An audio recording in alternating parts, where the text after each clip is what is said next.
지난주부터 우리 좀 나눴죠. 어떻게 하나님을 기쁘시게 할 수 있을까라는 이런 질문을 계속했습니다. 우리가 하나님을 찬양하고 기도할 때 하나님이 기뻐하시겠죠, 그렇죠? 또한 하나님을 기쁘시게 하는 말과 행동을 할 때 아마도 하나님을 우리는 기쁘시게 할 수 있을 것 같습니다. 그런데 사도 바울은 있잖아요, 이 데살로니가 전서에서 하나님을 기쁘시게 하는 삶과 관련된 세 가지의 키워드를 말하고 있습니다. 한번 여러분 따라해 볼까요? 성과, 일, 죽음. 세 글자, 성, 일, 죽음. 네, 이 세 가지의 키워드를 말하고 있습니다.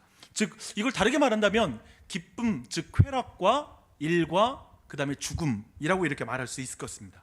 근데 이 셋을 묶을 수 있는 공통점이 있어요. 잘 봐보세요. 이 셋을 묶을 수 있는 공통점이 뭘까라고 생각한다면, 제가 이제 바로 물어보면 여러분 대답할 가능성이 거의 없으니까 제가 힌트를 줄게요. 로마서 12장 1절 말씀을 읽어볼 텐데요, 한번 이 세 가지의 공통점을 한번 생각해 보십시오.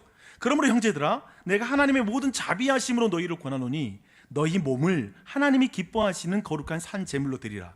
이는 너희가 드릴 영적 예배니라. 여러분, 이 세 가지, 성과 몸, 그 다음에 일과 그 다음에 죽음 했을 때 이 세 가지 공통점이 뭐죠? 묶을 수 있는? 네, 몸. 그죠? 와, 역시 뛰어납니다. 그리고 대부분의 사람들은 말을 할 수 있지만 안 한 것뿐이잖아요. 마음으로 다 답을 알았지만 몸이 이 모든 걸 묶고 있는 거예요.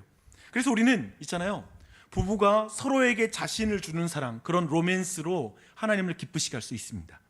또 한편에 직장에서 우리는 돈을 버는 방식으로 하나님을 기쁘시게 할 수 있고요, 또 한편에 죽음을 대하는 방식으로 우리는 하나님을 기쁘시게 할 수 있다라고 지금 성경은 가르치고 있는 것이죠. 여러분 그거 아세요? 인류 역사 내내 쾌락과 노동, 죽음은 사람들에게 너무 큰 영향을 주는 주제인 거예요. 그렇지 않겠어요? 지금도 여러분에게 가장 큰 영향을 주는 게 이거예요. 그렇죠? 로맨스와 그 다음에 일, 어떤 직장 갈 건가? 또 한편 어떤 일을 할 것인가? 또 한편에 죽음이라는 문제가 모든 인류 역사상 모든 사람에게 가장 큰 영향을 끼치는 주제였습니다. 그래서 있잖아요, 철학자들은 늘 이 주제를 가지고 많은 걸 가르쳤습니다. 또 한편에 오늘날의 정치인들도 성과 일과 그 다음에 죽음과 관련된 이 주제가 정치인들이 표를 얻을 때 아주 중요한 주제예요. 이걸 잘 알고 있어야 됩니다. 한마디로 여러분, 성과 일과 죽음은 모든 사람이 중요하게 생각하는 그 관심사입니다. 이걸 기억하셔야 돼요. 그래서 오늘은 세 번째, 죽음을 통해 하나님을 기쁘시게 하는 삶. 그래서 그 죽음을 통해서 어떻게 하나님을 기쁘시게 하는지, 지난주에 우리가 두 가지 앞에 있는 걸 다뤘으니까 이제 세 번째, 어떻게 죽음을 통해서 하나님을 기쁘시게 할 수 있는지 이 주제를 한번 살펴보도록 하겠습니다. 여러분, 죽음 생각하면 여러분은 떠오르는 것이 뭐죠? 가장 먼저 생각나는 거.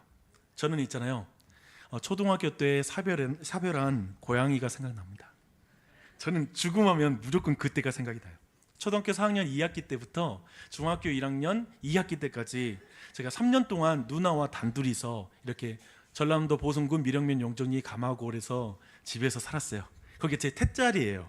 제가 태어난 곳이기도 하고 거기서 중학교 1학년 때까지 제가 성장했습니다. 왜 그러냐면 다른 가족들은 다 광주로 이사를 했어요. 누나와 저만 거기에 남아 있었습니다.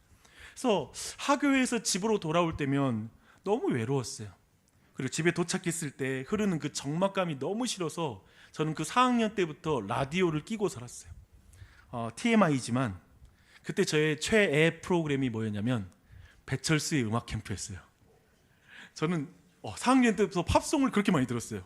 난 가요는 안 듣는다, 나는 오직 팝송만 듣는다, 막 그렇게 팝송을 되게 좋아했습니다. 그러던 어느 날에 외롭게 지내는 저를 안타깝게 보신 이웃 어르신이 고양이 한 마리를 저에게 선물해 줬습니다. 그때부터 그 고양이와 저는 정말 절친이 되었어요. 근데 집에 돌아가면 고양이가 막 맞아주는 거예요. 그래서 고양이 이름을 부르면 나와서 이렇게 야옹 하고 이렇게 다가올 때 그 고양이가 너무 이쁘잖아요. 얼마나 사랑스러운지 몰라요. 그렇게 계절이 지나서 이제 겨울이 됐습니다. 그날은 학교에서 도착해서 고양이 이름을 불러도 녀석이 나오질 않는 거예요. 어디 안 보이는 거예요. 근데 역시나 따뜻한 연탄 보일러 위에 이렇게 누워서 잠을 자고 있었습니다. 옛날에 연탄 보일러는 저렇게 생겼어요. 연탄 아시죠? 연탄이란 걸 집에서 그걸로 난방이 썼는데, 근데 그날은 고양이가 축 늘어져 있는 거예요. 그 지금 저기 보면 예를 들면 지금 주전자 바로 옆에 있는 쪽에 이렇게 누워 있었는데 축 늘어져 있는 거예요. 연탄가스에 중독되어 가지고 하얀 거품을 품고 마지막 호흡을 힘겹게 쉬고 있었습니다. 그날 제가 눈물을 흘리면서 고양이를 산에 묻었던 그 기억이 나요. 그래서 저는 죽음하면 이 고양이가 생각이 납니다. 고양이의 이 갑작스러운 죽음은 제게 굉장히 큰 충격을 가져다 줬습니다. 그러니까 제가 개와 고양이를 너무 좋아했거든요. 그래서 아버지한테 막 개 좀 사달라고, 그 당시에 셔퍼트 있잖아요, 그 경비견, 그런 거 좀 사달라고 막 그렇게 졸랐던 기억이 나요. 개를 너무 좋아했어요. 그리고 애완동물 너무 좋아했어요. 근데 그날 이후로 제가 애완동물만 보면, 그런 짐승만 보면 너무 끔찍히 싫어하는 거예요. 내 속에서부터 너무 울렁증이 나오고 싫어하게 됐습니다. 사랑하고 의지했던 고양이의 죽음이 제게 영향을 줬던 것 같습니다. 아마도 제게 죽음은 그래서 슬픔인 것 같아요. 되게 슬퍼요. 그리고 멀리하고 싶어요. 사랑하는 동물, 사랑하는 사람과 단절되는 것, 이제 다시 볼 수 없는 것은 모든 사람에게는 슬픈 일이 될 것 같습니다. 그때 제 곁에서 제가 느꼈던, 고양이의 죽음을 두고 느꼈던 그 감정을 공감해 주면서 설명해 주는 어른이 제게 없었던 것 같아요. 그래서 그 죽음을 어떻게 받아들여야 될지 몰랐고, 그래서 또다시 그 슬픔을 경험하기 싫으니까 그런 마음에 애완동물만 보면 혐오스럽고 괜히 싫고 도저히 그 키울 생각을 아예 하지 않은 그런 마음으로 내가 바뀌었던 것 같습니다. 이제 저는 애완동물과는 비교할 수 없는 저희 아버지의 임종을 준비하고 있습니다. 양가 직계가족 부모님들 중에 이제 첫 이별을 앞두고 있습니다.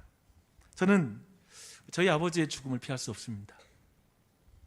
그래서 저와 그리고 여러분 모두, 우리 모두는 죽음에 대해서 준비할 필요가 있어요. 그렇지 않겠어요? 너무 중요한 건데 죽음에 대해서 준비할 필요가 있습니다. 오늘은 제가 죽음에 대해서 여러분과 함께 두 가지를 나누고 싶어요.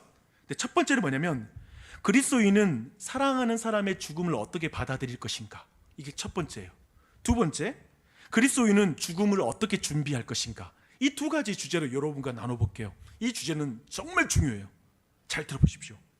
먼저 그리스도인은 사랑하는 사람의 죽음을 어떻게 받아들이는가를 볼게요. 사도 바울은 있잖아요, 가장 먼저 성도의 죽음에 대해서, 성도들은 성도의 죽음에 대해서 알아야 한다고 말합니다.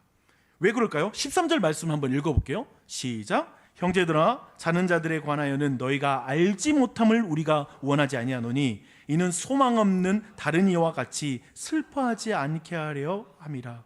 여러분, 죽음을 알 때 있잖아요, 슬픔에 바르게 대처할 수 있어요. 그 부분을 말하고 있습니다. 사도 바울은 동료 그리스도인의 죽음으로 슬퍼하는 데살로니가 교회에게 말합니다. 소망 없는 다른 이와 같이 슬퍼하지 마세요. 소망 없는 다른 이와 같이 슬퍼하지 마세요 말하고 있습니다. 이 말은 이런 말인가요? 다시 만날 것을 믿고 소망하는 그리스도인들은 죽음 앞에 슬퍼할 필요가 없습니다. 왜 눈물을 흘려요? 라는 그런 말인가요? 아니라고 생각해요. 그런 말이 아니에요. 또 한편에 이런 말인가요? 한 번 죽으면 다 끝이니까 그냥 마음껏 울고 슬퍼하세요. 참고 억누르다가 병나요, 그냥 울어. 속에 있는 마음으로 그냥 엉엉 우세요. 이런 말인가요? 아니요, 그런 말도 아니에요. 잘 봐봐요, 이 말씀을 잘 보면. 다시 한번 보십시오. 뭐라고 말하냐면, 소망 없는 다른 이와 같이 슬퍼하지 않게 하려 함이라 라고 말합니다. 이 말은 뭐냐면 이런 말이에요. 당신은 죽으면 다 끝인 사람처럼 죽음을 대하는 사람이 아니랍니다. 당신은 다른 방식으로 죽음을 대할 수 있어요. 소망을 품고 슬퍼하세요. 소망 안에서 눈물을 흘려도 돼요. 소망을 가지고 눈물을 흘리라, 소망을 가지고 슬퍼하라, 이건 너무나 다른 길이죠. 다른 죽음을 대하는, 사랑하는 사람의 죽음을 슬퍼하는 또 다른 방식입니다. 데살로니가 교회의 일부는 이런 일이 있었어요. 일부 교인들이 동료 그리스도인들의 죽음 앞에 소망 없는 자처럼 막 울었습니다. 왜 그렇게 소망 없는 자처럼 울었을까요? 죽음이, 우리 마치 지금 이 순간에 우리가 만약에 사랑하는 사람이 죽는다면 사랑하는 사람과 우리를 분리시키는 것처럼, 예수님이 오시기 전에 죽는 이들은 예수님과 분리된다고 생각한 거예요. 이해되죠? 지금 이렇게 나와 분리되는 것처럼 예수님과도 분리되는 거야. 그래서 땅에 묻히면 곧 벌레가 생길 것이고, 육체가 다 썩어서 사라지면 다시 오실 예수님을 온전한 모습으로 만날 수 있다는 생각을 못하는 거예요. 생각해봐요. 온통 벌레가 먹은 모습으로, 아니면 뼈다귀만 남는 것으로, 아니 뼈까지 다 녹아버린 상태에서 부활하신 예수님을 다시 만난다는 것이 믿어지지 않는 거죠. 그 상태였어요. 그래서 소망 없는 자처럼 슬퍼했어요. 근데 그들을 향해서 사도가 이렇게 외칩니다. 여러분, 이 말씀을 혹시 이렇게 생각하는 분이 계시다면 한번 이 말씀을 들어보세요. 너희는 죽은 자들이 잠시 잠을 자고 있다는 것을 모르느냐? 생각해봐. 우리는 예수님께서 죽으셨다가 다시 사신 것을 믿잖아. 여러분 믿으십니까? 너무 약하면 안 되는데 믿으십니까? 그 말은 하나님이 부활하신 예수님과 함께 죽은 자들을 깨워서 데려오시는 것을 믿는 거야. 어떻게 이런 일이 일어나냐고? 누군가 예수님을 믿는다라는 것은 그가 예수님과 하나가 된다는 의미이니까. 너희와 예수님은 공동 운명체가 된단 말이지. 이 사실을 믿는다면 예수님이 재림하시기 전에 죽으면 불이익이 된다라는 그 말이 얼마나 터무니없는 말인지 여러분 이해할 수 있을 거야. 생각해봐. 살아있는 자들이 앞줄에 서고 죽은 자들이 뒷줄에 설 것 같아? 그런 일이 있다고? 아니. 하나님이 부활하신 예수님과 함께 먼저 죽은 자를 깨워서 오면 예수님의 곁은 먼저 죽은 자들이 차지하고 있을걸?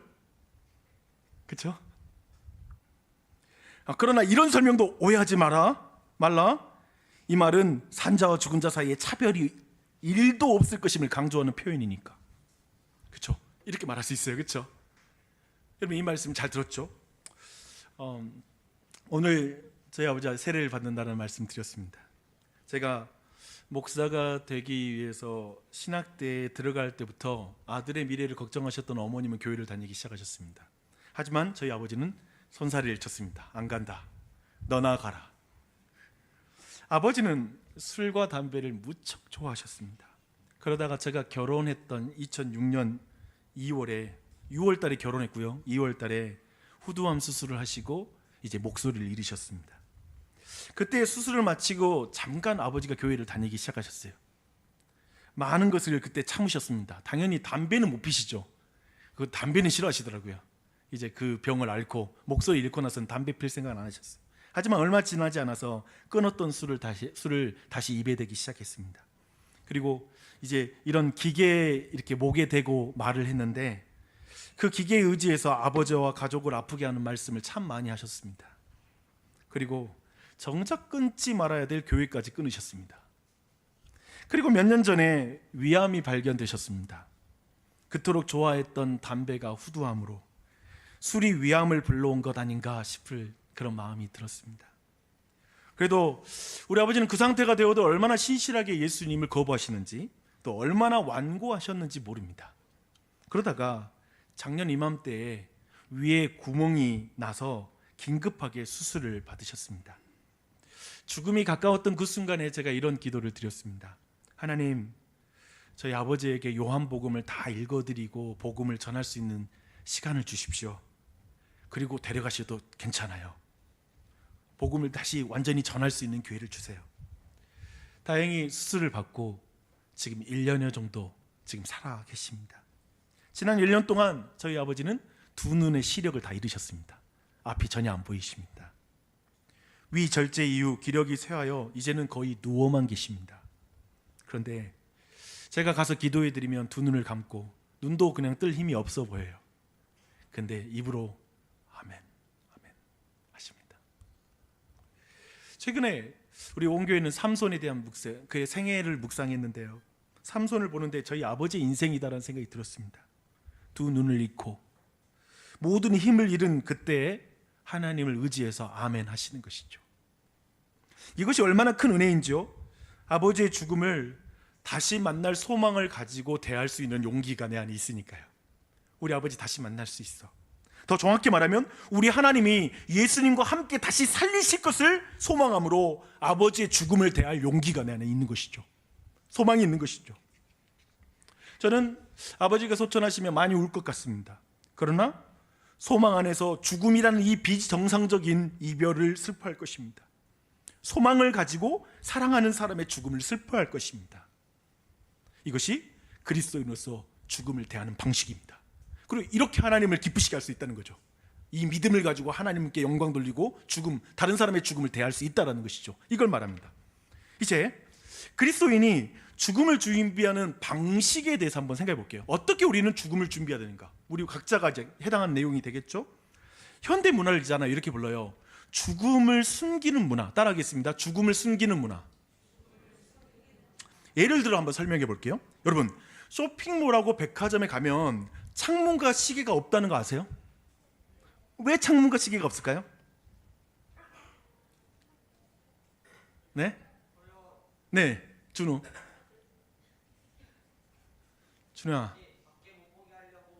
네, 밖에 못 보게. 왜 못 보게 할까요? 야, 맞습니다. 그렇죠. 시간이 지나는 그 흐름을 못 느끼게 만드는 것이죠. 그래서 시간을 사람들이 의식하게 된다면 고객들이 자기가 살 물건만 빨리 사고 쇼핑몰을 빨리 떠날 수 있으니까 그 가능성이 커지죠. 반면에 시계가 없으면, 창문이 없으면 시간의 흐름을 느낄 수 없고 오래 머물며 더 많은 제품을 볼 가능성이 커지는 거죠. 그래서 그렇게 시계와 그리고 이런 어떤 창문이 없어요.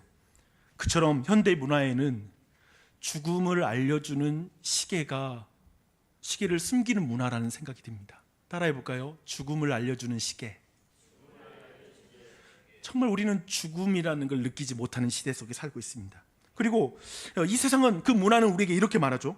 야, 죽음과 같은 끔찍한 다른 생각하지도 말고 그저 대학교만 생각해. 우선 넌 대입밖에 다른 거 생각하지 마. 그저 이 세상에서 누리는 행복과 생존에만 집중해. 그저 불행은 다른 사람에게 일어난다고 믿고 죽음이란 건 너에게는 해당하지 않는다고 생각하고, 죽음과 슬픔은 어떤 의미에서는 닥쳐서 생각하면 되지 않겠어? 그거 뭐 미리 생각해서 뭐 유익한 게 있나? 뾰족한 수가 있나? 그냥 지금을 즐겨. 그냥 지금을 열심히 살면 돼. 어머님은 여러분에게 부모님이 여러분에게 말할 수 있겠죠. 대학교나 생각해. 헛생각 집어치우고 뭔 죽음이야, 이렇게 말할 수도 있겠죠. 이렇게 말할 수 있어요. 그러나 성경에 나오는 한 시인은 있잖아요. 우리 모두에게 이렇게 말합니다. 우리에게 우리날 계수함을 가르치사 지혜로운 마음을 얻게 하소서. 따라해 볼까요? 우리에게 우리날 계수함을 가르치사 지혜로운 마음을 얻게 하소서. 저는 여기서 우리날 계수함을 알려주는 지혜, 그것이 죽음을 알려주는 시계라고 제가 한번 표현해 볼게요. 시인은 우리에게 지금 이렇게 말하고 있습니다. 죽음을 알려주는 시계를 꼭 보십시오. 그래야 당신의 삶을 낭비하지 않을 수 있습니다. 죽음이라는 시계를 자주 보세요. 잔치집에 가지 않더라도 상갓집에 꼭 가서 죽음이라는 그 시계를 자주 보셔야 됩니다. 그게 지혜롭습니다. 죽음이라는 시계를 염두에 두고 오늘을 사세요.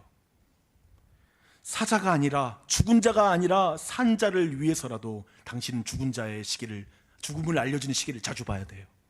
이렇게 말해주고 있죠. 여러분, 2년 전에 제가 저희 가족들 안식을 맞아가지고 유럽에 갔잖아요. 유럽에 갔을 때 많은 교회를 방문해 봤어요. 근데 방문한 교회마다 역설적인 장면이 하나 있어요. 그게 뭐냐면 교회 앞마당은 공동묘지라는 거예요. 그냥 다 묘지. 그리고 거기를 통과해서 예배당에 들어가는 거예요. 과거에 그 교회를 출석하는 사람들의 마음의 손목에는 죽음을 알려주는 시계를 다 차고 있었을 것 같아요. 예배당 갈 때마다 죽음을 보고 지나가야 되니까, 묘지를 보고 지나가야 되니까. 하지만 우리는 그러지 않죠. 어디가 공동묘지가 있어요. 그렇죠? 그냥 우리는 이렇게 오지만 매번 그랬던 거예요. 저는 여기에 있는 자녀들에게, 여러분, 모든 부모님들이 선물해야 될 시계는 롤렉스도 있지만 그거보다 죽음을 알려주는 시계를 아이들에게 마음에 채워줘야 된다고 믿습니다. 그리고 이 자리에 있는 우리 청소년들, 중앙아, 굉장히 옆에 있는 사람 손목에다가 지금 시계를 그려주고 있는 것 같은데 그러지 않아도 될 것 같아? 네, 근데 나를 봐줘. 내 눈을 바라봐. 근데 어때? 정말 주광이에게 필요한 그 시계, 진짜 그려줘야 될 시계는 죽음을 알려주는 시계를 그려줘야 되겠죠. 저는 그렇게 믿어요. 오늘 하나님의 성령님을 통해서 우리 모두에게 죽음을 알려주는 그 마음의 시계를 여러분 모두에게 주셨으면 좋겠습니다. 여러분 이걸 받았으면 좋겠습니다.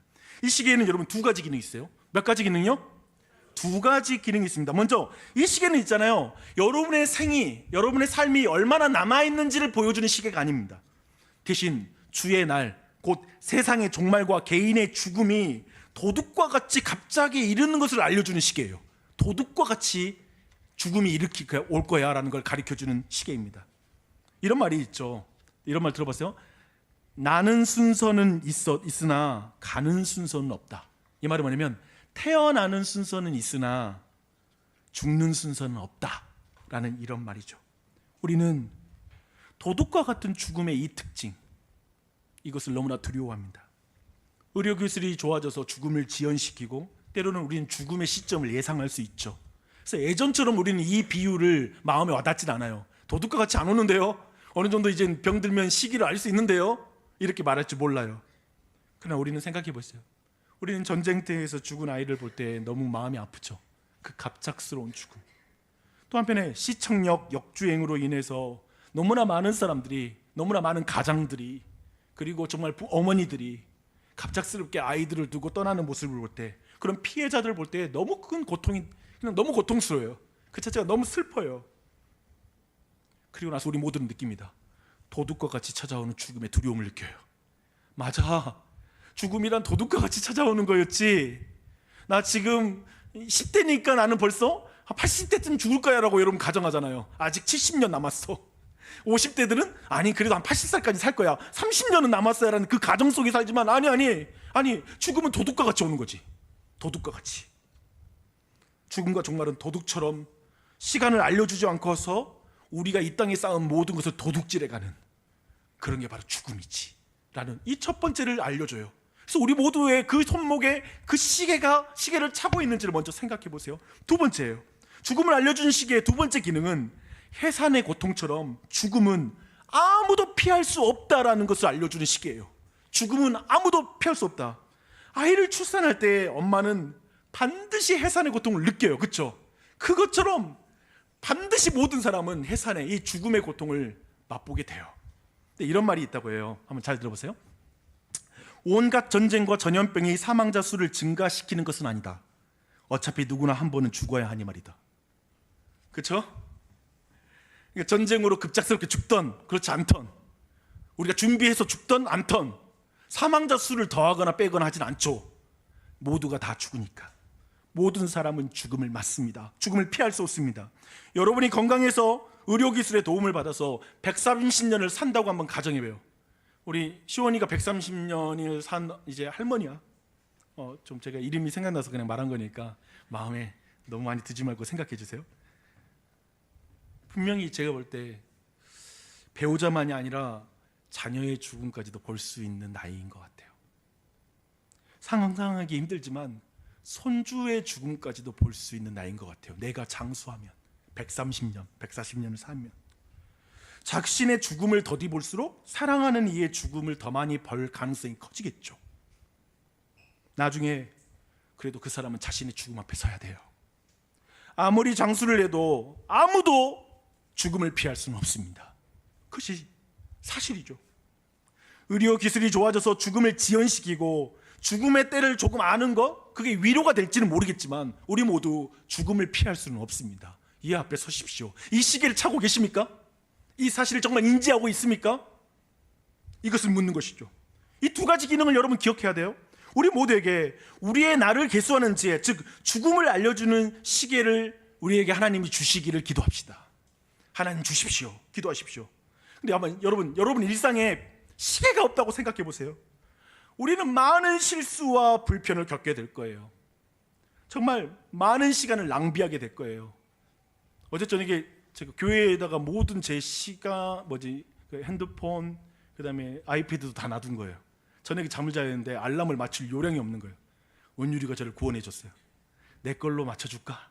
그래가지고 아니면 그걸 내가 안 맞추면, 그 시계가 없다면 나는 오늘 아침에 충분히 준비할 거 준비하지 못하고 큰 실수를 할 수도 있겠죠.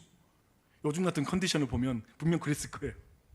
근데 생각해 보세요. 성경에는 죽음을 알려주는 시계가 없다면, 그런데 그것도 너무, 일반적인 시계도 너무 중요하건만 죽음을 알려주는 시계가 없다면 우리는 죽음을 제대로 준비할 수 없습니다. 성경은 죽음을 제대로 준비하지 못한 한 부자의 이야기가 나옵니다. 한 부자가 있었어요.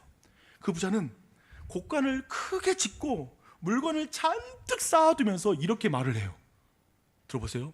내 영혼아, 내 영혼아, 내 영혼아, 여러 해의 물건을 많이 쌓아두었으니 평안히 쉬고 즐기자.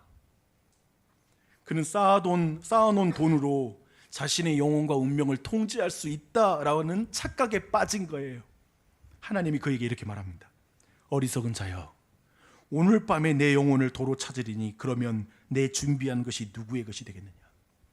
그 도적과 같이 찾아오는 죽음을 알려주는 시계가 그 부자에게는 없는 거예요. 돈은 많은데 롤렉스는 차고 있는데 죽음을 아는 시계가 없으니까 인생이 이렇게 끝이 나는 거예요. 그래서 자신의 죽음을 전혀 준비를 못한 거예요.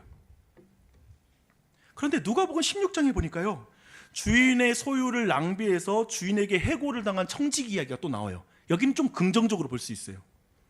그는 해고를 앞두고 있습니다. 그래서 이렇게 말해요. 아니, 내가 무엇을 할까? 땅을 파자니 힘이 없고 빌어먹자니 부끄럽구나. 그렇게 머리를 막 굴리다가 자신이 할 일을 찾습니다. 그는 주인에게 빚진 자들을 다 불러다가 그들의 빚을 대폭 깎아줍니다. 밀 100석 사람은 80석이라고 적어 라고 말해요. 고쳤어요. 오늘날로 말하면 장부 조작에 들어갑니다. 왜 이렇게 했을까요? 왜 이렇게 했을까요? 그가 해고되고 나면 자신이 도움을 준 이들이 발벗고 나서서 자신을 도와줄 것이라고 생각한 것이죠. 놀랍게도 예수님은 주인의 소유를 낭비한 이 불의한 청지기를 칭찬합니다. 이렇게 칭찬해요. 내가 너희에게 말하노니 불의의 재물로 친구를 사귀라. 그리하면 그 재물이 없어질 때 그들이 너희를 영원한 처소로 영접하리라. 예수님께서 이 비유를 통해서 우리 모두에게 가르치시는 건 분명하죠. 이거죠. 하나님을 알지 못하는 장사꾼도 인맥을 관리함으로 재물이 없어질 때 자신의 신분이 바뀔 때를 미리 준비한단다. 하물며 너희는 죽음이 도둑같이 오는 것을 알지 못하느냐? 그날에 쌓아둔 모든 화폐의 가치가 제로가 된다는 걸 모르느냐? 그때 대학교 졸업장과 석사, 박사 학위증으로 안전할 것을 너가 기대하느냐? 천만의 말씀, 그따위 것으로 그날을 넌 준비하고 있다고? 지금 세상의 재물을 팔아 영원한 가치를 추구하렴.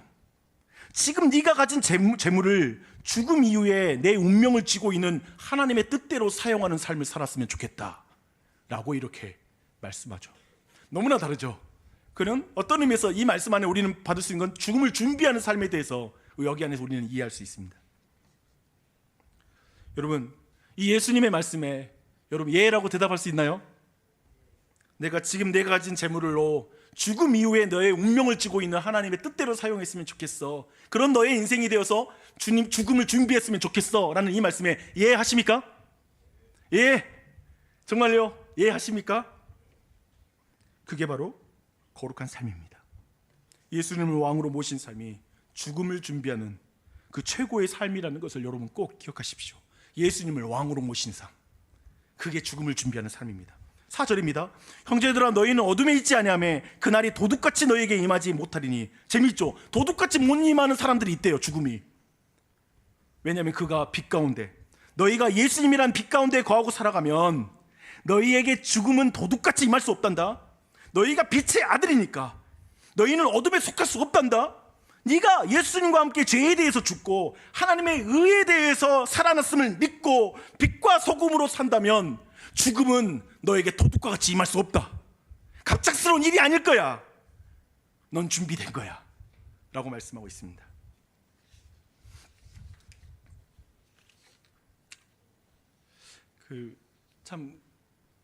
이 부분에 있어서 한 이야기를 참 들었던 기억이 나요. 도널드 그레이 바나우스라는 그 목사님이 계시는데 필라델피아의 제10교회 10장로교회의 목사님이신데 겨우 30대 후반의 아내가 채 12살도 안 되는 4자녀들을 남긴 채 세상을 떠난 거예요. 그가 자녀들과 함께 차를 몰고 이제 장례식장으로 이제 향하는데 갑자기 대형 트럭이 안쪽 차선으로 추월하면서 트럭의 그림자가 그 차를 덮은 거예요. 그 순간에 아빠가 아이들에게 이렇게 질문을 했어요. 트럭과 트럭의 그림자 중에 어느 하나에 치여야 한다면 너희는 어느 쪽을 택할래? 그렇게 묻자 당연히 그림자죠 라고 11살 아이가 대답을 했어요. 그리고 나서 아빠가 이렇게 설명했습니다. 그게 바로 지금 엄마에게 벌어진 일이야. 죽음 자체에 예수님이 이미 치이셨기 때문에 엄마는 죽음의 그림자에 치인 거야. 우리는 이것을 믿죠. 모든 그리스도인들은 이 사실을 믿죠. 우리 구주 예수님이 죽음 자체에 이미 치이신 거예요. 나를 대신해서. 그래서 이 땅의 죽음은 죽음의 그림자에 치이는 것에 지나지 않아요. 메멘토 모리라는 말이 있습니다. 죽음을 기억하라. 스토아 철학에서 유래된 개념인데요, 인간의 삶이 유한하다는 것을 깨닫고 살아야 된다는 거예요. 그걸 기반해서 삶의 의미를 추구하라는 거예요. 미술사에 보면 있잖아요, 바니타스라는 정물화 장르가 있어요. 한번 그림을 보세요. 16세기와 17세기 네덜란드와 벨기에에서 유행했던 그런 장르입니다. 그림 너무 무섭죠? 주로 해골, 시계, 꺼진 촛불, 썩어가는 과일, 모래시계, 비눗방울, 악기책, 꽃, 뭐 이런 화려한 꽃, 이런 것 일상에서 볼 수 있는 사물들로 다 그려지는 그런 그림입니다. 이 모든 사물들은 시간의 흐름과 삶의 덧없음, 죽음의 불가피성, 세속적인 쾌락의 허무함을 상징하는 그런 그림이에요. 모두 죽음을 알려주는 시계인 것 같아요. 어떤 시대에는 저런 게 공포였던 것 같아요. 죽음을 알려주는 저 시계 앞에. 오늘날에 어쩌면 최근에 들었던 너무 많은 수많은 어떤 슬픈 사건들, 교통사고, 이런 사건들도 우리 모두에게 죽음을 알려주는 시계인 것 같아요. 우리도 그걸 보고 있어요. 그런데 여러분, 우리 모두에게 죽음을 알려주는 진정한 시계가 있다는 걸 꼭 기억하세요. 이 시계를 보셔야 돼요. 예수 그리스도의 십자가입니다. 사도 바울은 갈라디아 교회를 향해서 이렇게 말합니다. 내가 그리스도와 함께 십자가에 못 박혔나니, 죽었나니. 바울은 십자가에 달려 죽으신 예수님을 볼 때 자신의 궁극적인 죽음이 그 안에서 일어났다는 걸 보는 거죠. 모든 그리스도인들은 육체가 죽기 전에 그리스도와 함께 죽음을 경험할 것입니다. 그리고 그리스도가 부활하실 때 그리스도와 함께 부활한 것입니다. 아멘. 그러니 예수님이 달린 십자가는 참으로 우리의 죽음을 알려주는 진정한 시계입니다. 이 예수님의 십자가를 보십시오. 그리고 죽음으로 보는 거룩한 삶, 오늘 말씀의 주제인데요, 그 삶을 바울은 이렇게 말합니다. 내가 그리스도와 함께 십자가에 못 박혔나니 그런즉 이제는 내가 사는 것이 아니요 오직 내 안에 그리스도께서 사시는 것이라. 이제 내가 육체 가운데 사는 것은 나를 사랑하사 나를 위하여 자기 몸을 버리신 하나님의 아들을 믿는 믿음 안에서 사는 것이라. 아멘. 주 안에 사랑하는 여러분, 죽음으로 보는 거룩한 삶은, 우리 청소년들도 마찬가지입니다. 죽음으로 보는 거룩한 삶은 죽음을 피하는 것보다 죄를 피하는 삶입니다. 죽음을 생각하지 않는 것이 아니라 죽음을 염두에 두고 구원자이신 하나님을 경외함으로 살아가는 것입니다. 그렇게 살아가면 나중에 진짜 어떤 의미에서 우리에게 두려운 그 죽음이라는 그 큰 두려움과 위험으로부터 건짐을 받게 될 것입니다. 죽음을 보는 거룩한 삶은 지금 세상을 향하여 죽는 연습을 하는 삶입니다. 사도 바울은 내가 매일 죽노라 라고 말씀했습니다. 그래서 그렇게 매일 죽으면 그날이 올 때 그리스도와 함께 방해 없이 함께 사는 삶을 시작할 수 있을 것입니다. 죽음을 보는 거룩한 삶은 지금 모든 것을 내려놓고 버리는 법을 배우는 삶입니다. 죽음을 맞는 그때 거칠 것 없이 가벼운 몸으로, 차림으로 그리스도를 향해서 달려갈 수 있게 될 것입니다. 죽음을 보는 거룩한 삶은 결국에 죽음 이후에 계속되는 것은 사랑이기에 지금부터 자신과 자신에게 주어진 가정, 그리고 우리의 자녀들, 그리고 친구들을 사랑하는 것입니다. 그리고 하나님을 사랑하는 삶입니다. 그것이 죽음으로 보는 거룩한 삶입니다. 이 삶을 살아가는 우리 온 교회가 되길 축원합니다.